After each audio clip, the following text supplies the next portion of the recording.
New Thought Media Network proudly presents Having Courageous Conversations, where real talk dives deep. Each week we go beyond surface talk. We open our hearts, speak our truths, and dive into the stories that shape us. No scripts, no filters, just powerful, unforgettable conversations about life, purpose, healing, and truth. Join the conversation, because your voice belongs here. Please like, share, and subscribe. Check out our YouTube channel at Having Courageous Conversations or email us at yourshowyourvoice@gmail.com. Now, let's have a courageous conversation. The views and opinions of our guest and hosts do not necessarily reflect those of New Thought Media Network, or any organization we may be affiliated with. Here at New Thought Media Network, we welcome freedom of speech and courageous conversations. There are many topics that can be difficult to navigate. Challenging the status quo and engaging in lively debate is important to expanding our understanding of one another and life in general. Creating a peaceful world doesn't happen because no one disagrees, it happens from a willingness to understanding one another. In our programming, we strive to expand consciousness and assist people in creating remarkable lives. Your comments are welcome at info@ntmedia.org.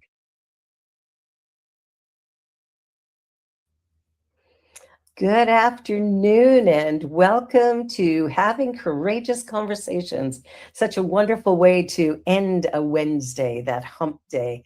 And I just want to begin just by sharing a little bit of information. Okay, I had everything open and now I don't. Isn't that the way? My apologies, everyone.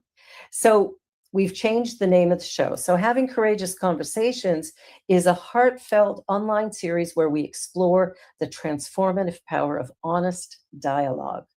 Rooted in authenticity, compassion, and spiritual awareness, this show invites voices from all walks of life to engage in meaningful conversations that matter.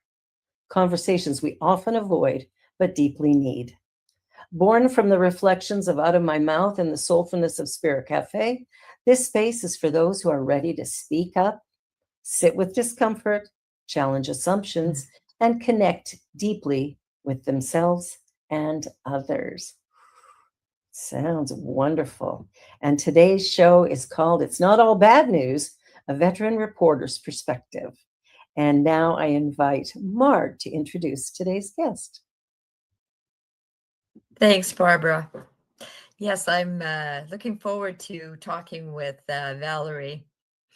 First, I will say a little bit about Valerie, and here she comes onto the show too. Valerie Hill is a 21-year veteran reporter with the Waterloo Regional Record, retiring in December of 2019. Well, I think I would debate on the retiring part.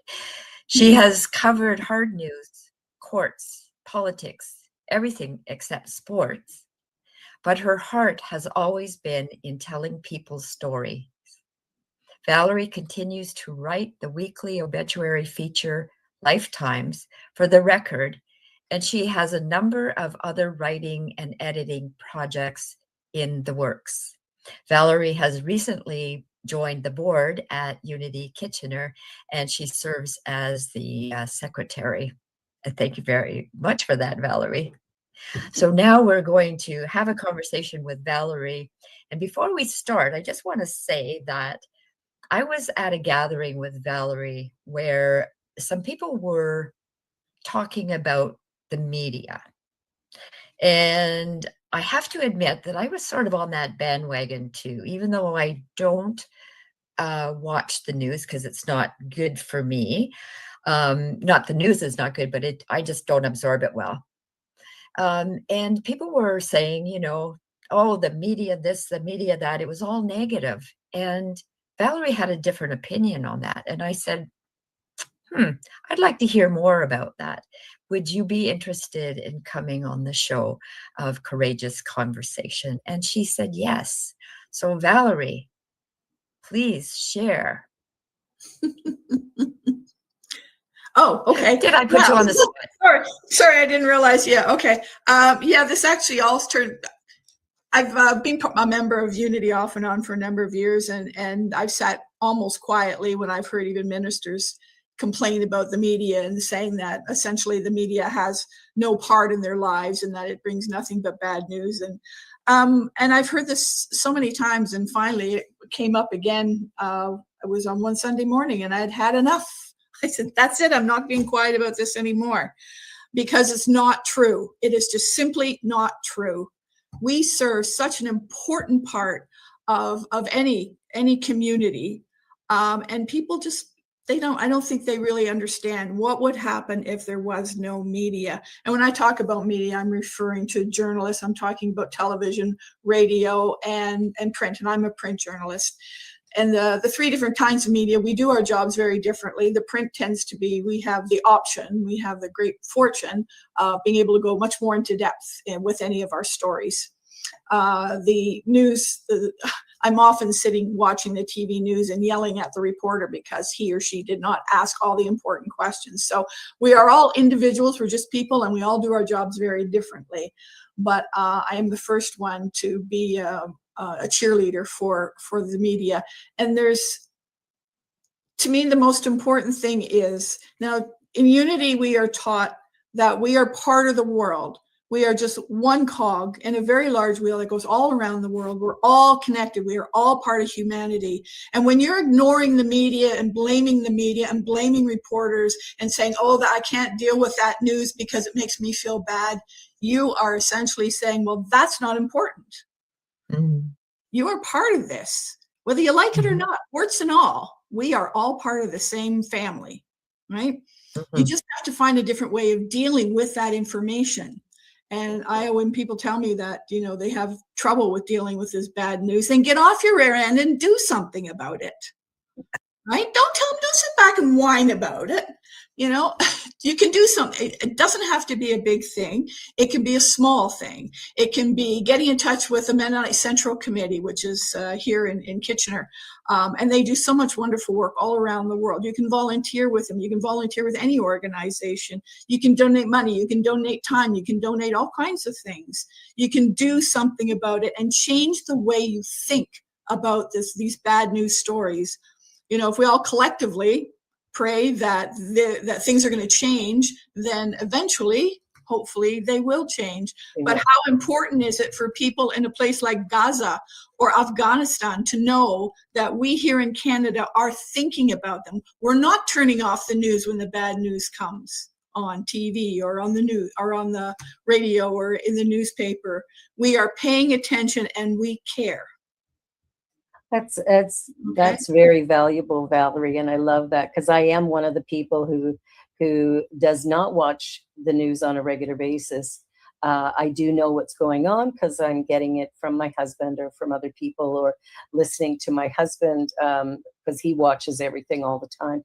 My challenge with media is things like CP24, where there's a scroll of, you know, a few main stories, and they're replayed over and over and over and over and over and over. And our consciousness, I mean, if we sat down and watched a half hour of news, the half hour news show or the 1 hour news show, and then that was it, we would get a lot of good information. We could read a newspaper. That would be even better.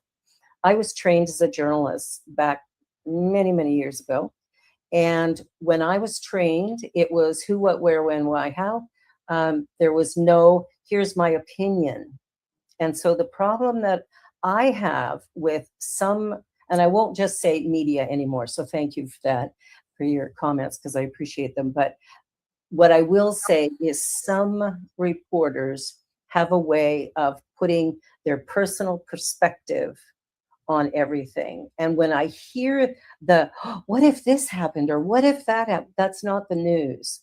That's you getting into some sort of fear-based idea of something that did not occur. And it started, for me, the first time I noticed it was with the shooting on Parliament Hill in Ottawa. And when I heard the reporter, you know, when it was all said and done, you know, the sergeant shot the intruder, blah, blah, blah, it's all done. then the reporter goes on to say, now, what if they had gotten into this room, or what if they had gotten into that room? What would have happened? It didn't happen. Why are you talking about it? Mhm. Let's talk about what did happen. Mhm. So that for me is where I have strayed from watching a lot of the news channels. I don't mind some of the CBC. I don't mind the BBC, but I try to not watch it 24/7, because I think our mind doesn't really distinguish between a single event, and if it's been repeated 1,000 times, it's almost like it's everywhere, and it increases the level of fear in some people. So I've suggested to my people, don't watch it at bedtime, watch it at dinner time, or at noon or something, and don't sit in front of CP24 or something like that right around the clock where you're watching it 24/7. So that's my 2 cents worth. Yeah, CP24 is very different than, say, reading a newspaper. And of course, being a print journalist, I'm a little bit biased, but it's easier to filter out what you don't want to read. But again, you should read everything. And in a newspaper, you've got that additional luxury of just sitting quietly. You sit with your newspaper, your cup of tea in the morning, your coffee, your wine at night, whatever your preference is. And you're engaged, you're one-on-one with that very tactile sensation of holding a newspaper in your hand. I was trained in newspaper as well. Plus I worked for the Calgary Herald for 10 years. Yeah. Okay. And, so you know what I speak. Yes, I have a newspaper background, and my training was newspaper journalism, and I loved it. Yeah. So, Valerie, what inspired you to become a journalist? Do you know, I'm not sure. Apparently, even my friends that I've had since I was a kid told me that I always spoke about being a journalist. Always. We weren't really a big news kind of family. We weren't involved in politics or anything like that. So I don't know. I think sometimes we just naturally gravitate to certain careers or occupations, and for me, but as I said, in my bio, I'm personally, my big thing is telling people's stories. That's what I've always loved to do, and people are so engaged when you look them in the eye and you say, I want you to tell me your story. They just poo, and then they'll say, but don't put this in the paper. I get that a lot. Well, then don't tell me. People want to talk. They want to be listened to. Yes, they want to be listened to. And it's the journalists who listen to them. And it's the journalists who then pass these stories on. Now, I've been writing Lifetime pretty much since I started at the Record. So I actually started it in 2000. And as far as we know, it is the only reporter-written obituary feature in any newspaper in Canada. I think the Hamilton Spectator does a small. Oh, there we go. That's awesome. Oh yes, that's from this. They asked me to write a feature about when I retired, about some of the highlights. 20 years of writing. Oh, I've got a lot of stories. Actually, I printed off all my favorites, so I've got a stack like this. I don't know what I'm ever going to do with it, but a book. Yeah. Well, I actually had suggested that to the editor, and they loved the idea. But then it was on typical journalist. He was on to the next big thing. Well, there's always another story. There's always another story. Always That's another right. story, so. But I love telling people stories, because even when I was a little kid, when I was 12, we moved from Toronto to a farm outside of Acton. And my favorite thing was I was always following the old farmers around and asking them to tell me stories. And they were thrilled having this little kid who was actually interested, because everybody else in the family had heard Grandpa's stories 100 times. But I really wanted to hear them, because people are so freaking interesting. Yes, we've done so many interesting things. And like recently, the Lifetimes that I wrote for this week was a doctor, and her friends graduated from the University of Toronto in 1962. And you can imagine what it was like for young female not journalist. She became a surgeon, and they, they really struggled. They had. She said, I was talking to one of her friends, and she said, well, there were some of the men in the course that supported us, but for the most part, they put up roadblocks. But they did it anyway. But they did it because they held fast to each other. They supported each other, and I just picture them as these little warriors, and brilliant women, absolutely brilliant. And they weren't about to be told what they could and couldn't do. Those stories. And I love writing stories about the really quirky people. I really like writing stories about for cranky people too. One lady that I had called her daughter, because I read her in her obituary. She had been a school secretary at one of the local schools here in Kitchener. It was very glowing because her husband had written the obituary. When I called the daughter said, "Oh, my mother, do I have to say anything nice?" And, oh boy, this is going to be a good one. But of course, I have to be very diplomatic. Yeah, so you get into the personalities of people and the conflicts and how they resolve those conflicts. I've written a lot of stories about children that have died of cancer, and learned that with children, they're not worried about themselves dying. They're worried about their families. They're worried about mom and dad and their siblings. What's going to happen to them? How are they going to feel? And it started to make me think, so at what point in our life does that sort of switch and we start feeling sorry for ourselves? There's an awful lot of life lessons in any story you read about people. The job has also given me a lot of opportunity to travel to interesting places. I was up in Hudson Bay in a Cree community for a couple of weeks. Of course, I decided to go in February. It was a little on the frosty side. Nice. But really gave me some insight into Indigenous cultures. And of course, there was talk about residential schools and everything the people had gone through. And it was interesting too, because the people in the village were very suspicious. This white woman shows up in their community. What does she want? She's gonna be looking for dirt. She's gonna be looking for stories about alcoholism and suicide. And I wasn't. That's not what I wanted to do at all. But I understood when I left a couple of weeks later and reflected on it. I understood why they felt that way. And it turned out actually they were a wonderful community. They had very little trouble, partly because one of their police officers was from that community, and he told me, he says, "I hear about the parties before they get started, and I put a stop to them." So what did you write about when you were there? What did you write about? Well, I was there because there was, if anybody knows what an outpost nurse is. So the government has a group of women that they usually work in regular jobs. They have hospital jobs. They work in medical offices and such, but they're on a roster through the outpost nurse. And they might get called to somewhere. Well, they usually get called to really remote areas because they don't have any medical facilities up there. So I was up there with a nurse who was from Guelph, and she was this adorable little short Scottish woman who was totally fearless.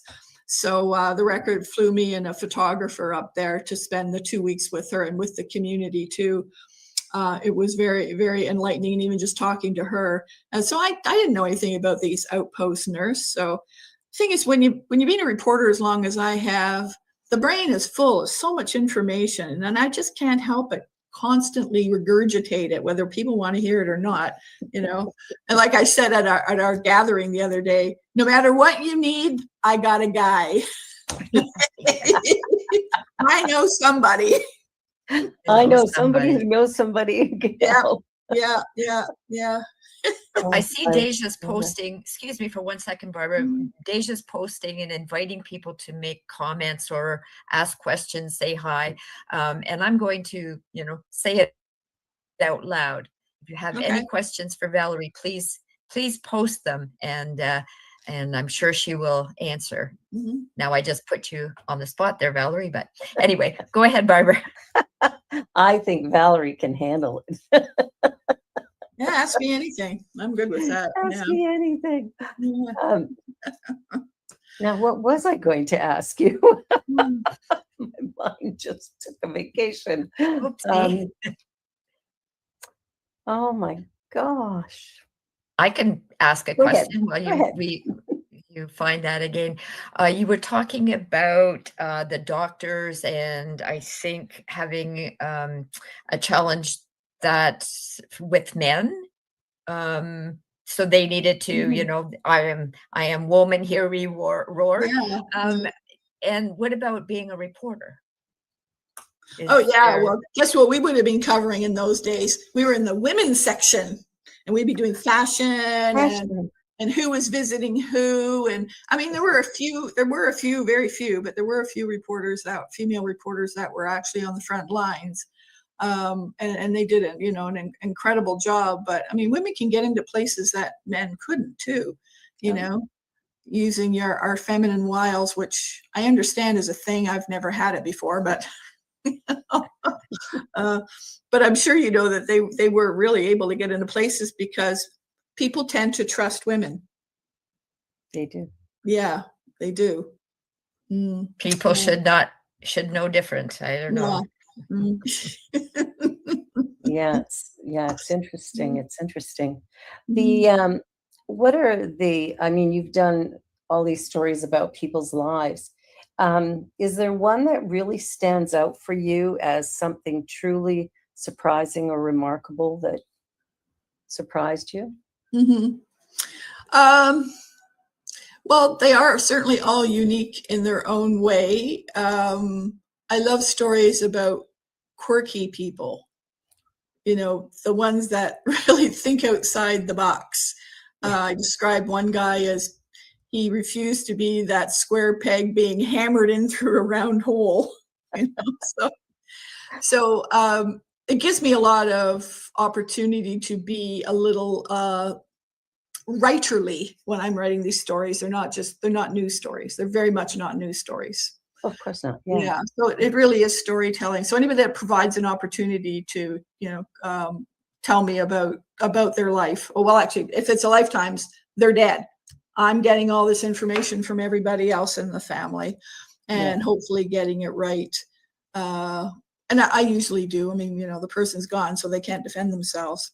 But I would say that in all the lifetimes I've written, writing about the children, although it's sad, it is just such an incredible honor. These children never had a chance at life, and yet they will be forever remembered in print.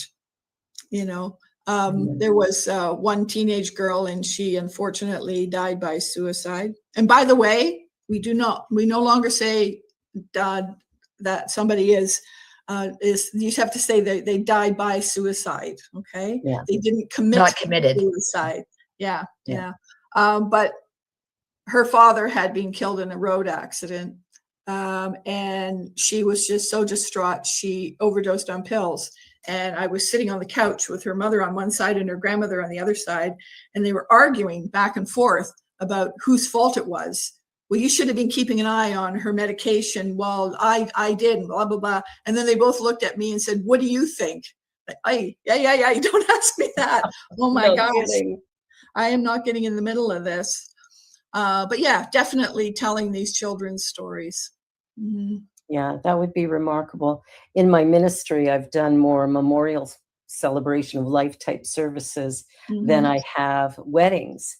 And often people will ask, oh, weddings must be fun. I'm going, I actually feel more honored to do a memorial service. Yeah. To speak over a person's life is truly an honor and a privilege to be asked to do that. So yeah, it's a little different than a wedding, which is a moment in someone's life, which is lovely. But it's all the same thing, isn't it? It's all mushy, kissy stuff, right? Yeah, it is. And more often than not these days, they're not interested in anything spiritual. They're just, sign the papers and let's have a party. So sometimes they're a little, I like the ones that are a little more spiritual and joining together in a more conscious state, but that doesn't always happen. Yeah. But I do. Or a little quirky, maybe? What's that? Or a little quirky, maybe? Those who are joining and expressing a little quirky? Yeah. Mhm. Yeah, quirky's good, actually. I know a few really interesting, quirky people. Mhm. So outside the lifestyles that you write, what is it called? Life. Yes, Lifetimes. yes, lifetimes, yes. Outside of that, is there an There she article is. that Mhm. That's the doctor I was just telling you about. That just popped up okay, online That's here. amazing. wow. That's her. Thank you, Yeah. Deja. She actually went up. She was the chief of surgery in Dryden. She'd gone up there to join a surgeon, and he died, and it was just up to her. And she was really interested in helping the indigenous communities. So she learned to fly, and she bought a plane so she could go into these flying communities. So she was flying all over the north of Dryden. So yeah, Wow. adventurous. Women are amazing. Yes, yeah. Yes, okay. So outside of Lifetimes, when I was working full time, I was the arts and life reporter. So I did all the arts. So I did all the music, mostly the jazz. I covered the jazz room in Waterloo.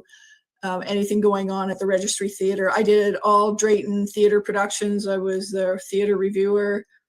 Anything to do with, there was actually at one point 3 of us arts reporters, so we all kind of had, our own little areas.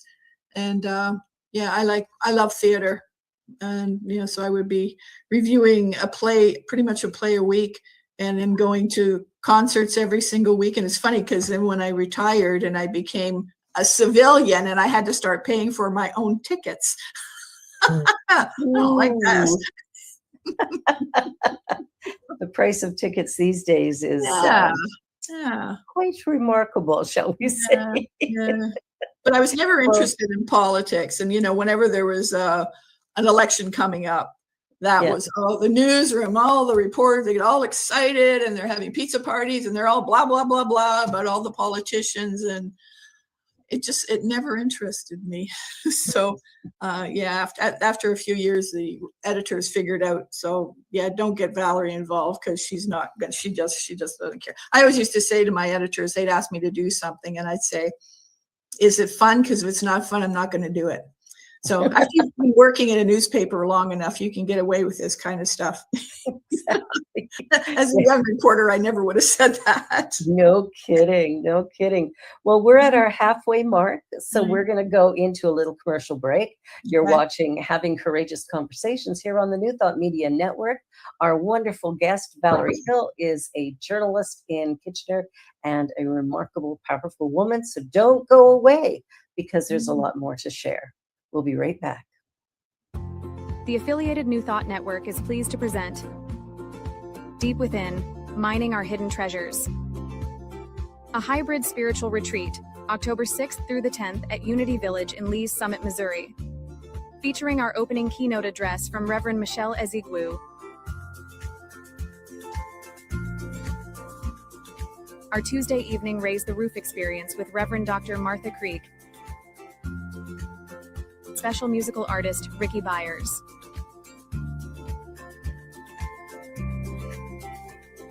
Wednesday features a morning keynote with Centers for Spiritual Living spiritual leader, Reverend Dr. Sonny Cantrell Smith, and evening keynotes from Reverend Dr. Robert Brzezinski and Reverend Tanya Beverly.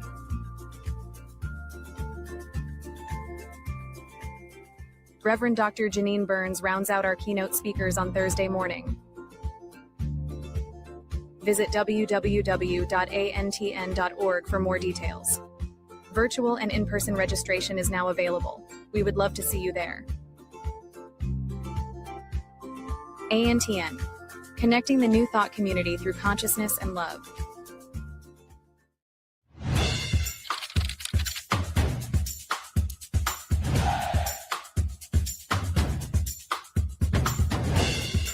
New Thought Media Network.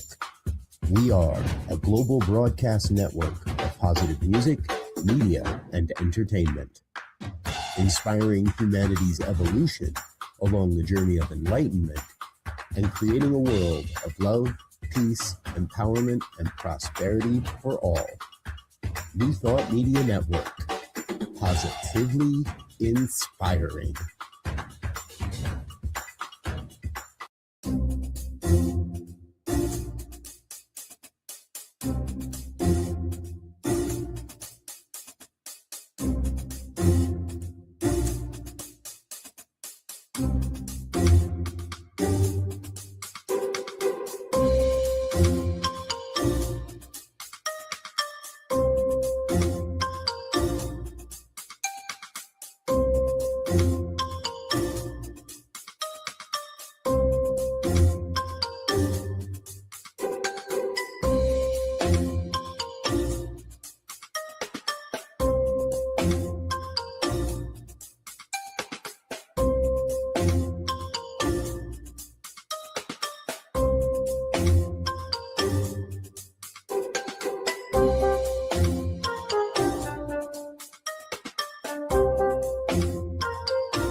And we're back having courageous conversations, which is what we love to do here every Wednesday.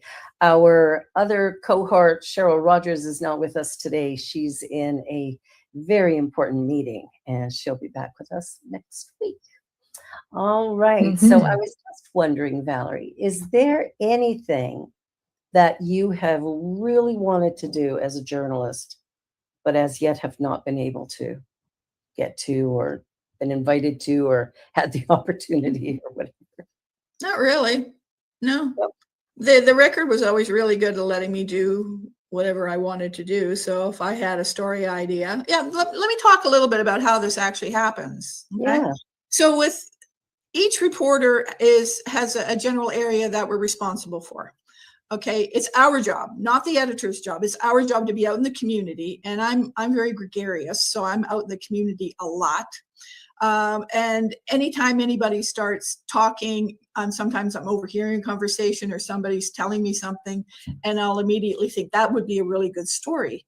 And that would be the very beginning of it. Or I get emails, or people will phone me because, they know that these are the kind of stories that I like to write. Somebody like court reporters, so the court reporter, it's a guy right now, but there used to be 3 of them. And he's responsible for going into court, for keeping up to date on what's happening, what court cases are coming up. Same with the police reporter, the city hall reporter. They have to make all those connections. They have to know all the politicians. They have to know what all the issues are. So this is our responsibility. Yes, the editors, occasionally the editors will be told about some event or something coming up, and they'll ask a reporter to follow up on it. But I would say 90% of the stories are generated from the reporters. That is our job. And the same with the photographers. The photographers come with the reporters when we have a story we're doing, but they're also out and about in the community taking pictures all over the place. And the Record's Matt McCarthy, ever since he's got a drone, he's really been quite the menace. He's using this drone to take pictures all over the place. But he's an incredible photographer. He's so good. And I've learned a lot even just working with photographers. So, Yes. Just how they take a photograph, and with lighting, with where the sun is and the clouds and all that sort of stuff. How the composition of a good photograph. So you learn a lot of stuff. Where was I going with that? No, I don't think I have left any stones unturned.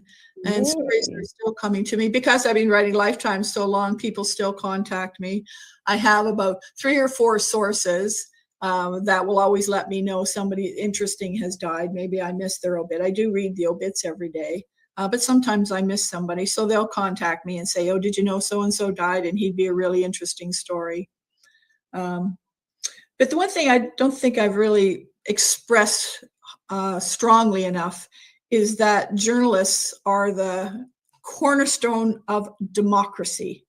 If you care about democracy, you have to care about the media. So don't stop reading the Record. Don't stop watching television. If we don't have the support of the community and there is no newspaper, who's going to be sitting at City Hall? Do you know what those people are going to do if they know there's no reporters watching them? Do whatever the heck you want. And that's going to affect your pocketbook because the taxes are going to go up and they're going to be pulling all kinds of shenanigans. They know we're watching. They know we're going to report to the public. And sometimes they're almost on their best behavior because of that.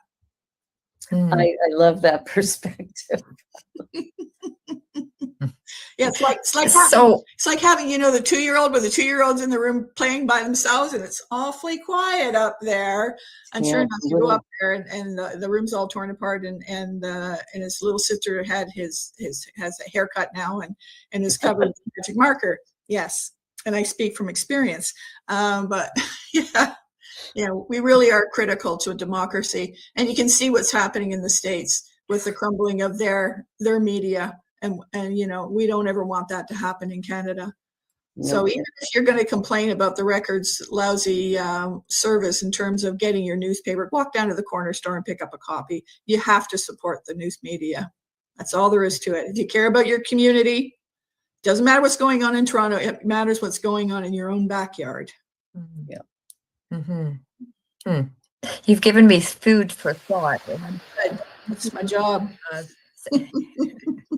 Yeah, I'm going to say something that's coming from ignorance here, but if I use Facebook as an example, and all of these things that are popping up, not your beautiful pictures, Valerie. I'm not talking about that. Okay. I know it's, but there's all this fake news that comes up, and I'm tempted to click something that seems interesting, or like, oh my God, that's happening, but I don't, because I know very likely it's fake news. So talk to me about that. Okay, so I'll give you a perfect example. Our lovely Prime Minister, it popped up on Facebook that he's a marathon runner, and he was in a race in Halliburton on the weekend. So I didn't click on that for the very reasons, because I don't know if that's real. You go to a legitimate news source, go to CTV, CBC, any of those legitimate sources, and if the story's there, then you know it's real. And it turns out it was real. Him and his wife really did go on this race. So yeah. So yeah, I do find that some of the stories that pop on Facebook are entertaining, but it's not news. But there are legitimate sources out there. You can always find out the real story easily enough. You can even go on the record. Oh, there he is. Oh, wow. Deja, you're amazing. Wow. Look at that. Isn't he cute? Great photo. I love that. Yeah. I remember as a young person wanting to be a journalist, and actually wanting to be a war correspondent. I was baffled by war, and so intrigued to look at it from a different perspective, and then made some bad choices possibly as a teenager, and kind of put a lot of things on hold for a while. But I think the idea of the travel and things that can be done depending on the area that you're working in can be really rewarding as well. Not just, it's a work thing, but there's a lot of learning that comes from travel and meeting different people and seeing different cultures and how they operate. Absolutely. Was there any particular person or culture that you really found just really juicy? You just absolutely loved it. You wanted more and more and more. Like, was there one that stands out? Yep. And I'm still supporting her. She's 25. Yes. Her name is Mohai. This was in 2010. I was working a long weekend for which I had volunteered, and my assignment was to talk to the owner of the Walper Hotel in Kitchener, because his company, they were donating money to build a school in Uganda. And so I went to interview him, and he'd been to Uganda a couple of times, and I'm quite adventurous. So I thought, I think I'd like to do that. So I contacted the agency that he had gone to Uganda with, and they said, sure, yeah, we'll arrange all that for you. So I did a big fundraiser, and I went to Uganda. I paid my own way. The money was for the school that was going to be built. And I was in Uganda. Unfortunately, I only had 2 weeks to be there. But on my last day, I went to visit a high school just outside of Kampala, which is the capital city. And I was really sick. I had this horrible cold. And the school had hired a paparazzi guy to follow me around, taking pictures of me blowing my nose. It was quite disgusting. But anyway, the kids performed for me. They had a performing arts group. And one girl, I just looked at that face, and I know that's my daughter. I just know that is my daughter. And she has been ever since, and she was only 15 at the time. Yeah. And she's now in her 20s, and I've been supporting her ever since. And that was the beginning of it. So I came back to Canada and I said to my friends, we've got to bring these kids to Canada and they can perform here. I mean, talk about naive. I mean, the kids in Uganda didn't even have birth certificates. So, but I'm going to explain how all that transpired in my next talk. But because of that, I've been going back and forth every year, and we've done so much for the school that we helped to build, and we're continuing on with that work. And at the center of it always has been Mohai. Yeah, she is just a very special young lady. And I've been trying to figure out how to bring her to Canada, but so far the government has been thwarting my efforts. Mm. Yeah, but you know, sometimes you just see somebody's face. That's it. You just know. Mm-hmm. I was in Kenya last year, and I got pneumonia while I was there. I was going to a CSL conference and wasn't able to attend the conference because I was so sick. But the woman behind the desk in the hotel gave me her WhatsApp number on her cell phone so I could phone her if I needed anything. There was no phones in the room. And it was remarkable. This girl, her name was Charity, and just the most beautiful young woman. We're still in contact, and I can't wait to go back. She just, I get how someone can touch your heart through their kindness or just through the energy they bring, and it's really powerful. So and it's also about attitude, because I have a very open attitude about things like this. There was another reporter who had gone to a different part of Africa a couple of years earlier, and she hated every minute of it. And she couldn't wait to get back to Canada, and she will never step foot on the continent again. She was terrified while she was there. And she said to me a few times, I don't understand how you could do that. I don't know. That was just her perspective. She found another one. Holy cow. There you go. Look, that's my lead. Once you experience Africa, you won't soon forget it, especially the warmth of the people. That's so true. So true. So true. Yeah. So I've been going back every year. Valerie. What? Yeah, what? No, yeah, where are you? Right? You said you wanted to bring her to Canada. Yeah. Why? She wants to come to Canada. Yeah, and a number of her friends have come. Other kids that we had brought, but they managed to find ways of coming on their own. Okay. But she really, because there's very little future for a young person there. They can't get decent jobs, and it's just always a struggle. And she's so bright and she's so lovely that, if she could come to Canada. But does she have a career path that she would take, or first step is to come here? Well, this is kind of funny because, when she was younger, she was always trying to emulate me. So she says, I want to be a reporter. Oh, okay, that's great. And so I took her when they were in Canada. She's been here a few times. And I took her to the newsroom, and she looked around. She goes, I don't want to be a reporter. It's boring. All right. So then she decided she wanted to be an elementary school or teach little kids, like an ECE. And she did that for a while, didn't like that. Then she got into business, didn't like that. So now she's working in hotels, hotel management and food industry. So I don't know. It's just like kids here, they don't really settle on anything. They have to try lots of different things. And because she has my support, she can do that. Exactly. Most of the kids there, they just don't have that opportunity.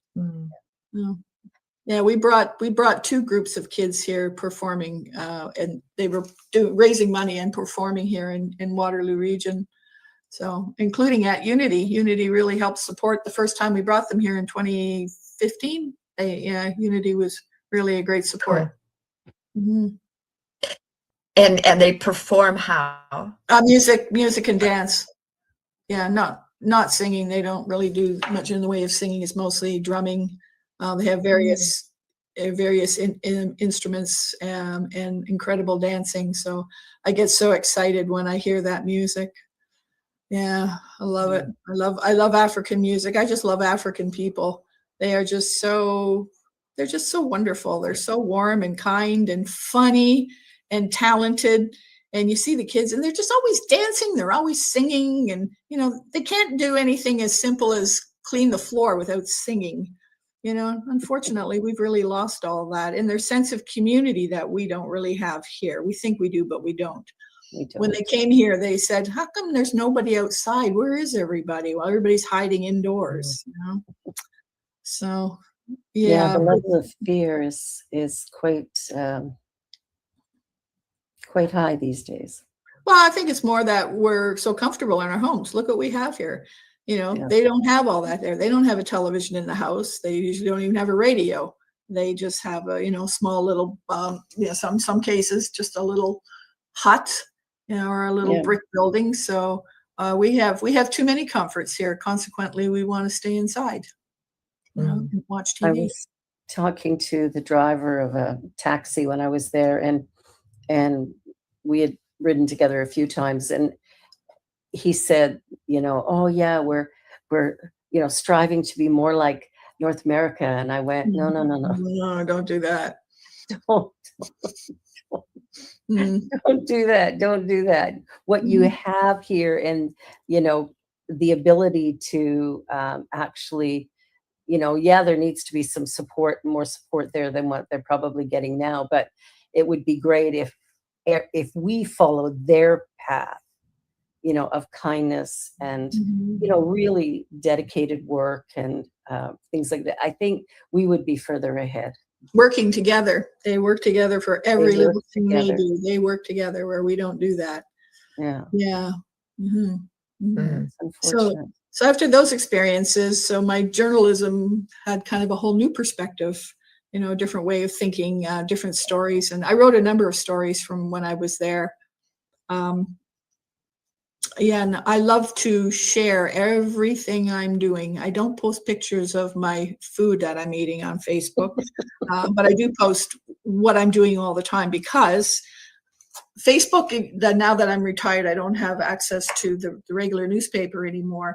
And Facebook has kind of taken over all the parts that I would normally have done in the paper. Anything I would have normally written for the paper, I'm now doing it on Facebook. So if I come across something interesting, I will post it on Facebook, because I like to encourage people to get out in your community, get out through your province and see what's out there, because we really do live in a remarkable place. We do. We truly do. See, now I didn't know that's why you did that. Oh yeah, that's why. Yeah. That's why having conversations is important, I believe. Yeah, you'll never, well, once in a while, I'll only post pictures of my grandkids if they're doing something really funny. But I don't post I don't post a lot of family pictures or anything like that, because I don't think that's of interest to anybody. But it's just mostly about, I want people to be exposed to things. Yeah. Interesting. That's awesome. And people always know. I just had an interesting idea of, I do a show on Friday called The Joy Show, Joy being an acronym for just one you. And so it's all about the people that I interview. And it just occurred to me, you should interview me on my show. About what? Whatever. Whatever, yeah. My life journey. How did I get here? Oh, wow. It would be a very, very interesting to flip the script for a day. Yeah. It gets pretty intense, as you know, Barbara. When a reporter turns on, it can be very intense. I know, I love it. I know my family will say, would you just knock it off? You know, because I can't go anywhere without peppering people with questions, you know. But that's because I'm interested. That's awesome. And do you have any plans moving forward, like big things that you want to work on, or different things that might be of interest to the rest of us? Any particular person you really want to interview? Or well, I'm working on two big projects right now. One is I received a writer's grant from the region to write a biography on this Afghani human rights lawyer who lives here in Kitchener. And the book is about her story from the time she was a kid in Kabul until how she ended up in the refugee camp in Pakistan and then ended up in Canada. So but unfortunately we started in the middle of COVID, so it was very difficult for us to get together, and it's been kind of hit and miss. We just get going and then something stops it, and so it's been a long process, and I hope to eventually finish that. And then the other project is a young man. Oh, he's not that young. He's in his 50s. He's young to me, but he had reached out to me for one of my lifetimes. There was an organization. It was a Catholic organization in St. Agatha, west of Kitchener, where they used to run a orphanage. And he grew up partly in that orphanage, but they were really good to the kids. They had little houses. There was 5 houses, and they run it like a family. And one of the parents of each house had house parents, and they were the ones that took care of the kids. Anyway, Lorenz was part of that. He was a little kid there. So I interviewed him when that house father died a few years ago, and then he reached out to me a couple of years ago, and he said, I'd really like to write my own story, because when I learned about him, I thought, you've had an incredible life. You really have to learn about it. You have to write about it. So we've got together, and I'm going to write the foreword in his book. And he's actually working on his PhD in archaeology. He lives in Vancouver. So I'm going to be helping him with the writing process.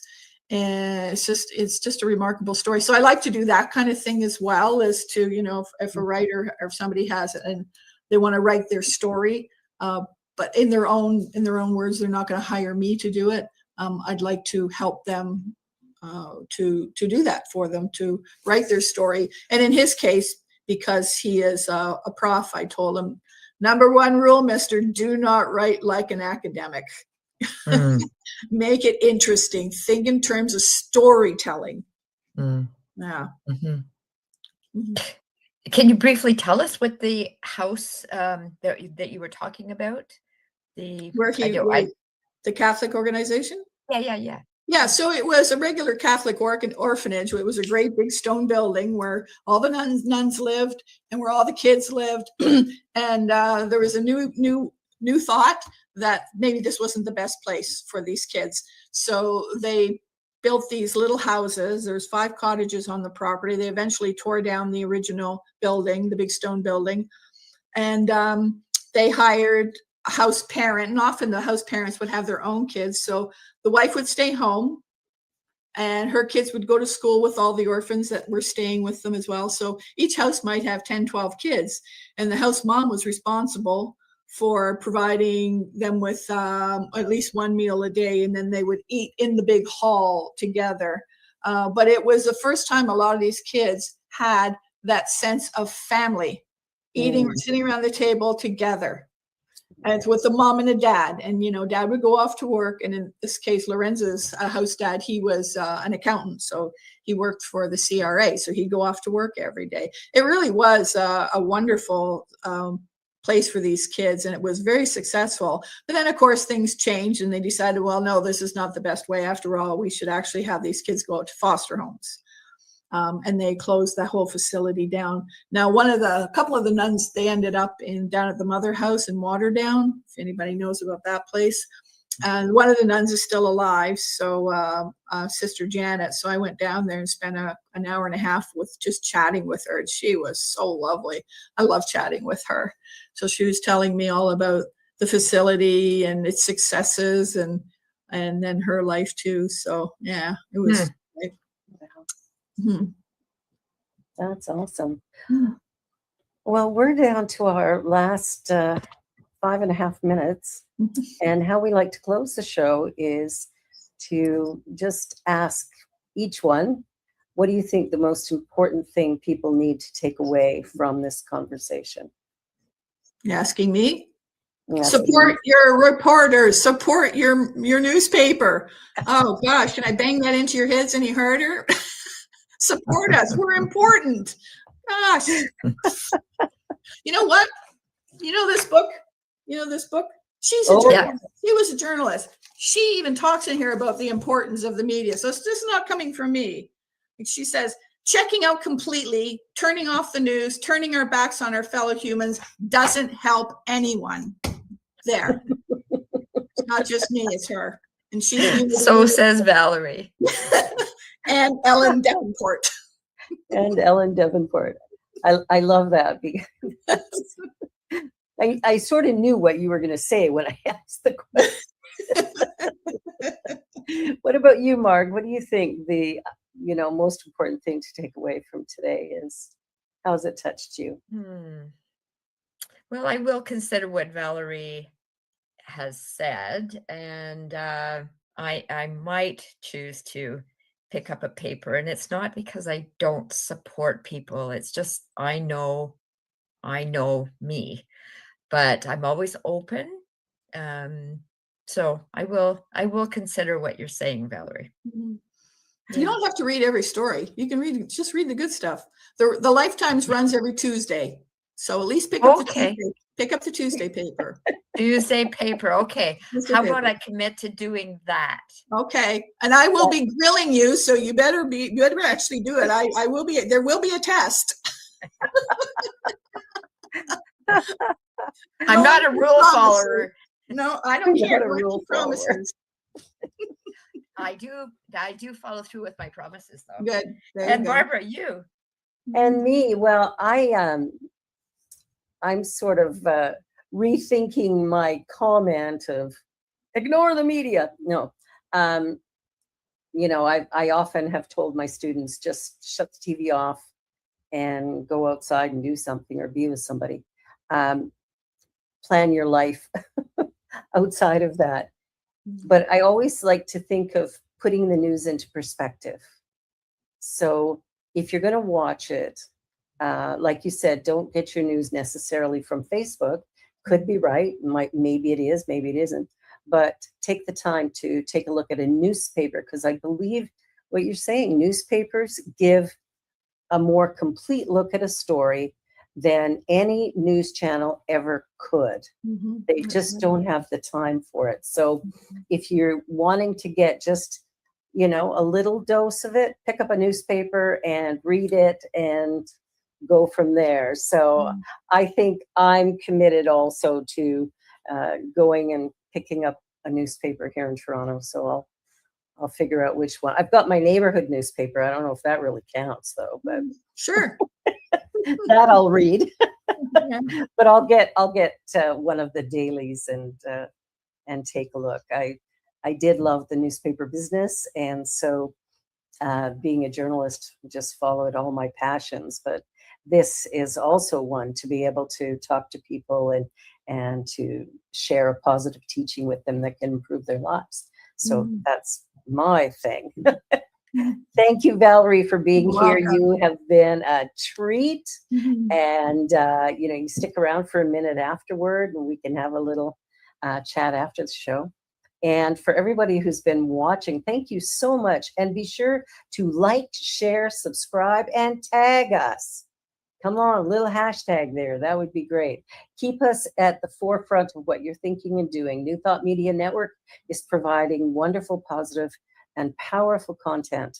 And you can watch it 7 days a week, not just this hour. So thank you for watching. Thank you for being here. Thank you, Valerie. Thank you, Marg. Cheryl, we'll see you here next week. And for everyone watching, be sure to share this with somebody that you love, that you care about, because I really do think it's going to make a difference for our definite democracy that we live in. So take Valerie's words and give it a try.